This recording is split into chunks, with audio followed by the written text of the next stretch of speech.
Olá, bem-vindos a mais uma aula sobre as cartas de Paulo. 1 Tessalonicenses. Vamos orar. Pai, queremos agradecer ao Senhor por todas as coisas, porque o Senhor nos deu o fôlego de vida e o Senhor é que vem realmente nos ensinar. Que a Tua palavra seja viva e eficaz para cada um de nós, Pai. Muito obrigado, Pai, em nome de Jesus. Amém? Vamos lá. Paulo, Silvano e Timóteo. A Igreja dos Tessalonicenses em Deus Pai e no Senhor Jesus Cristo. Graça e paz a vós outros. Você nota que Paulo, quando começa essa carta, ele, junto com Timóteo, junto com Silvano, não se identifica como apóstolo, nem nada.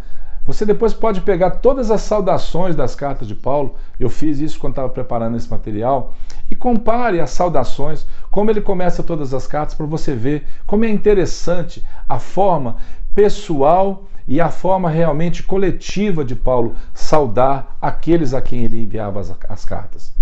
Ele ensina os cristãos do primeiro século sobre as verdades e os acontecimentos relacionados à segunda vinda de Cristo. Paulo se manifesta contra os pecados existentes na igreja e contra a ociosidade dos gentios convertidos. Você vai ver na frente que eles pararam de fazer tudo, esperando o Senhor voltar. Damos sempre graças a Deus por todos vós, mencionando-vos em nossas orações. Irmãos, que vergonha! Você dá sempre graças a Deus pelas pessoas por quem você ora? Pelo trabalho, pelo ministério, pela vida da sua igreja, os seus pastores. Você precisa fazer isso. Precisamos realmente dar sempre graças. Paulo nos incentiva a fazer isso, né? Relembrando a eleição dos irmãos, a vida que nós temos em comum como igreja.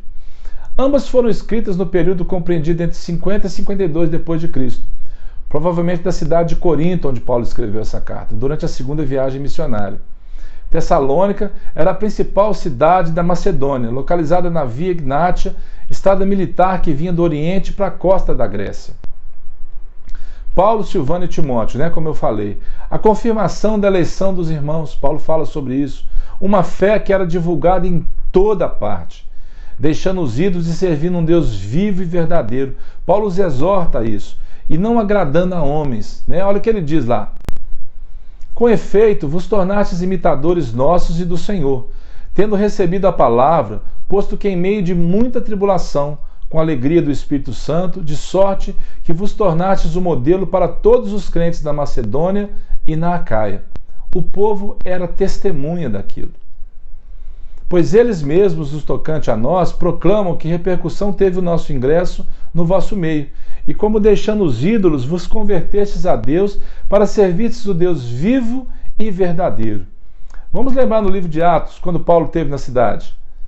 Tendo passado por Anfípolis e Apolônia, chegaram a Tessalônica, onde havia uma sinagoga de judeus.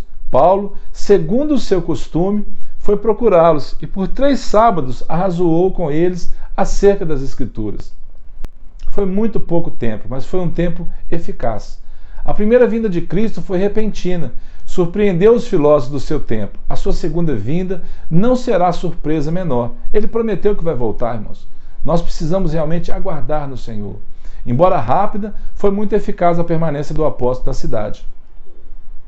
Existiam ideias errôneas com relação à segunda vinda do Senhor, e Paulo vem esclarecer isso. É uma carta de conforto e instrução também. Uma vida em 3 tempos. Paulo sempre fala sobre isso. Passado, presente e futuro. E lembre-se, Jesus Cristo disse, eu sou o mesmo. Ontem, hoje e eternamente. Jesus Cristo é o mesmo. Ele não mudou. Nós precisamos entender isso e viver isso. Converter-se a Deus é abandonar tudo que possa dividir nossas afeições ou impedir-nos de segui-lo de todo o coração. Abandone as coisas desse mundo, irmãos, porque elas só vão tirar você da vontade do Senhor para a sua vida.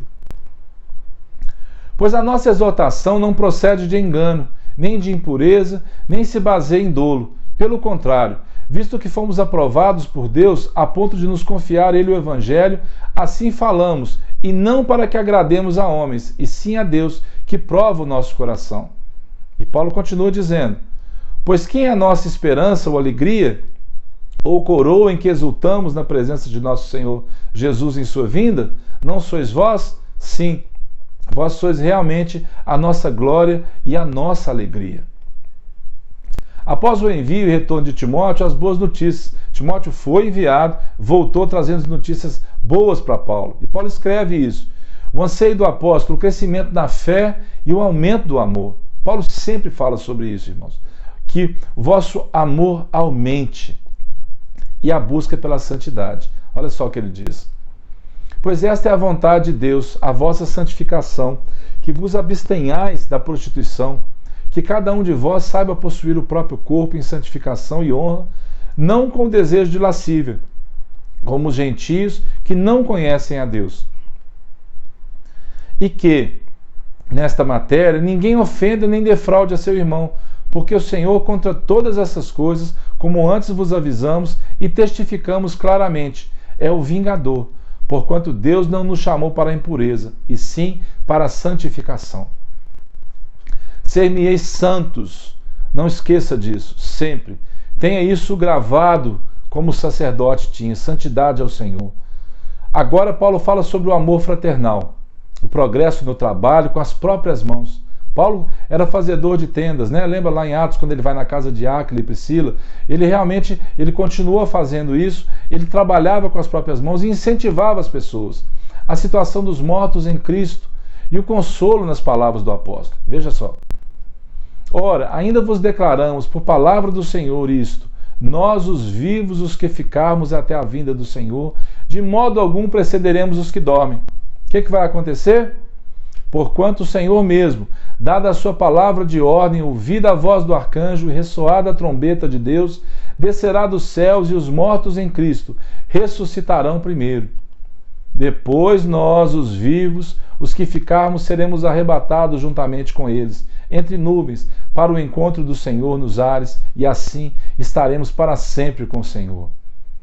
Olha que Paulo deixa escrito: consolai-vos, pois, uns aos outros com essas palavras. A vinda do Senhor é para consolo, irmãos. Não para preocupação, não para temor, não, mas para que você tenha consolo no Senhor. O temor já é uma coisa que tem que fazer parte da sua vida no dia a dia. A vigilância, né? A leitura, a oração já tem que fazer parte. A vinda do Senhor precisa trazer para você alegria, te impulsionar a desejar isso cada dia mais. E é isso que Paulo vem deixar. No capítulo 5 ele começa a falar sobre tempos e épocas, né, determinados por Deus. A vigilância, a sobriedade, a vida em paz e os conselhos finais. Olha como ele vai terminando a carta. Quando andarem dizendo paz e segurança, eis que lhes sobrevirá a repentina destruição, como vêm as dores de parto ao que está para dar à luz, e de nenhum modo escaparão. Mas vós, irmãos, não estáis em trevas, para que esse dia como ladrão vos apanhe de surpresa, porquanto vós todos sois filhos da luz e filhos do dia. Nós não somos da noite, nem das trevas. Assim, pois não durmamos como os demais, pelo contrário, vigiemos e sejamos sóbrios. Regozijai-vos sempre, orai sem cessar, em tudo dai graças, porque esta é a vontade de Deus em Cristo Jesus para convosco. O mesmo Deus da paz vos santifique em tudo, e o vosso espírito, alma e corpo sejam conservados íntegros e irrepreensíveis na vinda de nosso Senhor Jesus Cristo. Fiel é o que vos chama, o qual também o fará. Tenha convicção de uma coisa, amado. Se o Senhor te chamou, Ele vai cumprir na sua vida tudo que Ele prometeu. Tudo que Ele tem te falado a você, tudo que Ele tem realmente derramado sobre a sua vida, Ele vai cumprir. E a vinda do Senhor precisava realmente desse esclarecimento. Nós vamos falar sobre também na segunda carta, que Paulo frisa mais uma vez. Você precisa continuar trabalhando, evangelizando, pregando, orando e buscando ao Senhor. Amém? E como de costume, agora eu deixo no final essa oração. Se você não entregou sua vida para Jesus ainda, faça isso. Compartilhe esse vídeo, inscreva-se no canal e você pode realmente abrir o seu coração para Jesus e desfrutar de tudo que Ele tem para você. Que o Senhor te abençoe e até a próxima, se Deus quiser.